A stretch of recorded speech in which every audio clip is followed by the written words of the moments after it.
how the wars got founded on taxes, right? It was only supposed to cover the tax, just enough taxes to cover the expenses of the war, and taxes ended up staying here, and now they're pretty much like everywhere. Like we're saying, like we left all this stuff hanging. So was this money you think from taxes that were that people paid 10 years ago? You know, that they bought all the equipment that they left in Afghanistan now, or what do you think?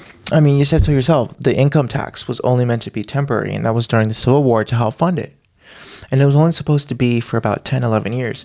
And what you saw was in the beginning of the early 1900s, it became permanent. What right? was the Civil War? The Civil War is from about 1860 to 1865. 150 years ago, and it's still here. It's still here. And you know why? Because government is expanding. They're getting bigger. They want more control. They want more intervention. Because they believe that government knows best. They know better than you do. They know better than you and your family. They know better than we do, than I do. Because they don't trust us to make decisions and our choices for ourselves. Because they think that they know best and that we need to be coddled the entire way. That we need to be, our hand needs to be held by them the entire way. And do you think they know best? No, they don't.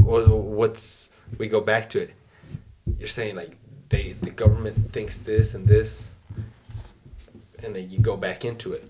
What do you get elected in for this? What would be your takes on focusing on to change? Well, for starters, we got to eliminate these unnecessary programs. Because look, we have over 17 programs for homelessness. We have all these programs to figure out what's going on with crime and cost of living, et cetera, et cetera. These are programs that were meant to be temporary, but they become permanent. Why? Because of our agencies.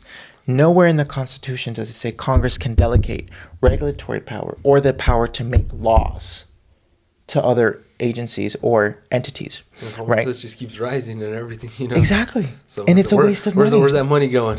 You know, I want to start. Congress has the sole power to do that. These agencies and programs are unconstitutional. They are.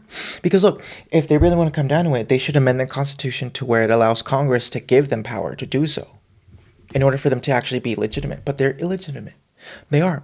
And Congress's job is to oversight and to make these laws. What they're doing is, we're not the experts. We're going to delegate to these agencies because they know best. And what are they? They're bureaucrats. The third party kind of, or how's that? It's not like a third party, but it's more like a separate entity, but only worse because these people, they're unelected, folks. They're unelected. And they're permanent positions. They don't have to worry about getting re-election every 2 years, every 6 years, every 4 years. No, they stay there forever. And most times they're friends of these people. They're connected. They're well-funded. And that's why DC is a cesspool. Because it's their friends who have these regulatory control and authority to do so. And where's Congress? You know, Congress, that's their job. It's not these agencies. We got to get rid of these programs. We got to cut these and eliminate these agencies that are illegitimate. And we got to give the power back to where it belongs, and that's Congress. If these people really want to do what they're doing right now, amend the Constitution. But they're not.